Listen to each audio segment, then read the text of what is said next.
ሰላም ውድ አርሰናል ቤተሰቦች እንደምን አላችሁ? በዕለተ ሮብ ስለሚደረገው የካራባኦ ካፕ ጨዋታ ቅድመ ዳሰሳ መረጃ ለማጋራት መጥተናል።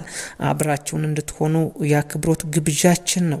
በዕለተ ሮብ በአራተኛ ዙር የካራባኦ ካፕ ወይም ሊግ ካፕ ጨዋታ አርሰናል በኢሜሬትስ ስታዲየም ከምሽቱ 3:45 ብራይተንን ያስተናግዳል። ሁለቱም ቡድኖች በሶስተኛ ዙር ተጋጣሚዎቻቸውን ማለትም አርሰናል ፖርት ቫሌን እንዲሁም ብራይተን ባርንስሌይን 6-0 በሆነ ውጤት አሸንፈው ነው የመጡት። ይህን ዋንጫ ማለትም ካራባኦ ካፕ ከተመሰረተበት 1960 ዓመተ ምህረት አንስቶ እስካሁን 23 የእንግሊዝ ቡድኖች ክብሩን ተጎናጽፈዋል። ሊቨርፑል 10 ጊዜ ሲወስድ የሰሜን ለንደኑ አርሰናል በአንጻሩ ደግሞ ለ2 ጊዜ ብቻ ክብሩን ደፍቷል። ተጋጣሚው ብራይተን አንድም ጊዜ ይህን ዋንጫ ለማንሳት አልታደለም። ለመጨረሻ ጊዜ ሁለቱ ቡድኖች በዚህ ውድድር የተገናኙት በ2022 ሲሆን አርሰናል በብራይተን 3-1 በሆነ ውጤት ተሸንፎ ነበር። እንዳጠቃላይ ስንመለከት ግን አርሰናል እና ብራይተን 32 ጊዜ ተገናኝተዋል። አርሰናል 17 ጨዋታዎችን ሲያሸንፍ ብራይተን ደግሞ 8 ጊዜ አሸንፏል። የቀሩትን 7 ጨዋታዎች ባቻ ውጤት ደምድመዋል። ለምሳሌ ያክል በ2024 እና 25 የእንግሊዝ ፕሪሚየር ሊግ ያደረጓቸውን 2 ጨዋታዎች ስንመለከት አርሰናል እና ብራይተን 1-1 በሆነ ውጤት ሁለቱንም ጨዋታዎች አጠናቀዋል። በጨዋታው ብዙ ክስተቶችም መፈጠራቸውን እናስታውሳለን። በመጀመሪያው ዙር ጨዋታ ዲክላን ራይስ ጥፋት አጥፍተሃል በሚል አግባብ በሌለው ሁኔታ በቀይ ካርድ ከተሰናበተ በኋላ ጃኦ ፔድሮ ባስቆጠራት ጎል አርሰናል ነጥብ ተጋርቶ እንዲወጣ ሆኗል። በሁለተኛው ዙርም እንዲሁ አርሰናል 1-0 ሲመራ ከቆየ በኋላ በተሰጠበት ፍጹም ቅጣት ምት 1-1 ጨዋታውን አጠናቋል። አርቴታ ከጨዋታው በፊት ሀሳብ አስተያየቱን ሰጥቷል።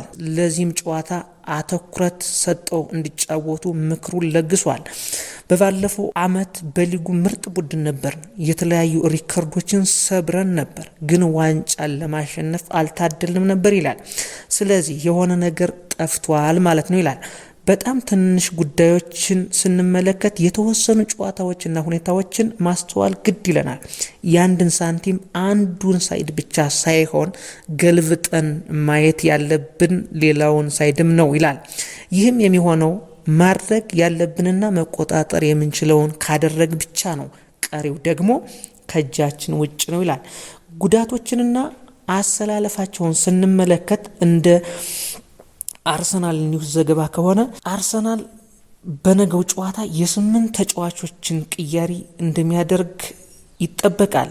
ማለትም የ8 ተጫዋቾችን ለውጥ እንደሚያደርግ ይጠበቃል። ግብ ጠባቂ ኬፓ አሪዛባላጋ ዴቪድ ራያን ተክቶ የሚገባ ሲሆን ዊሊያም ሳሊባና ሪካርዶ ካራፊዮሪ ደግሞ በመጠነኛ ጉዳት ከስብስቡ ውጭ ናቸው ይላል። ቲምበርና ማገሌሽ ደግሞ በቤንች የሚጀምሩ ሲሆን በዚህም የተነሳ 4 የኋላ ደጀን ሊሆኑ ይችላሉ ካላቸው ውስጥ ቤንጃሚን ዋይት፣ ክርስቲያን ሞስኬራ፣ ማርቲን ሂካፔ እና ሊዊስ ስኬሊ ናቸው። በአማካኝ ቦታ ደግሞ ማርቲን ዙቢሜንዲ እረፍት ሊሰጠው ይችላል ይላል። እሱን ተክቶ ደግሞ በ6 ቁጥር ቦታ ክርስቲያን ኖርጋርድ ከሚካኤል ሜሪኖና ዲክላን ራይስ ጋር ይጣመራሉ ብሎ ይጠብቃል። ከፊት ስንመለከት ደግሞ በግራ በኩል ማርቲኔሊ መጠነኛ ጉዳት ስላለበት ክሪስታል ፓላስ ላይ አስደናቂ ኳስ አስቆጥሮ እንዲያሸንፉ ያደረገው እንግሊዛዊ ኤቤሬቺ ኢዜ በግራ በኩል ሲሆን በቀኝ በኩል ደግሞ ቡካዮ ሳካን ረፍት ሰጥቶ ለኢትዋን ንዋነሪ እድል ይሰጠዋል ተብሎ ይጠበቃል። ስዊድናዊ አጥቂ ደግሞ የማጥቃቱን ቦታ ይመራል ተብሎ ይጠበቃል። በዚህም ጨዋታ የ15 አመቱ ታዳጊ ማክስ ዱማን ባለቀ ደቂቃም ቢሆን ኢትዋን ንዋነሪን ተክቶ ወደ ሜዳ የመግባት እድል አለው ብሎ ያምናል። የብራይተኑ አሰልጣኝ ሆርዝለር ከጨዋታው በፊት የሰጡትን ሀሳብ ስንመለከት እንዲህ ይላሉ። ዋናው ጠቃሚ ነገር በራሳችን መገለጫና ማንነት ጨዋታው ማድረግ አለብን ይላሉ። የኛ የጨዋታ ማንነት ደግሞ በሃይ ኢንተንሲቲ መጫወት ነው ይላሉ። በዚህ ካልተጫወትን ግን አርሰናልን በምንም አይነት መንገድ ማሸነፍ አንችልም። ሁለተኛውና ዋነኛው ምክንያት ደግሞ የሴት ፒስ ጉዳይ ነው። አርሰናል በፕሪሚየር ሊጉ እስካሁን ባደረጋቸው ጨዋታዎች 9 የሚሆኑ ጎሎችን በሴት ፒስ አስቆጥሯል። ይህን ደግሞ እንደ ጥንቃቄ ወስደን መከታተልና መቆጣጠር ከቻልና ጨዋታውን ማናሸንፍበትና ወደ ቀጣይ ዙር የማናልፍበት ምንም አይነት ምክንያት የለንም ይላሉ። ስለዚህ ይህ ጨዋታ በጣም ጠበቅ ያለና ጥንቃቄ የተሞላበት ይሆናል ተብሎ ይጠበቃል።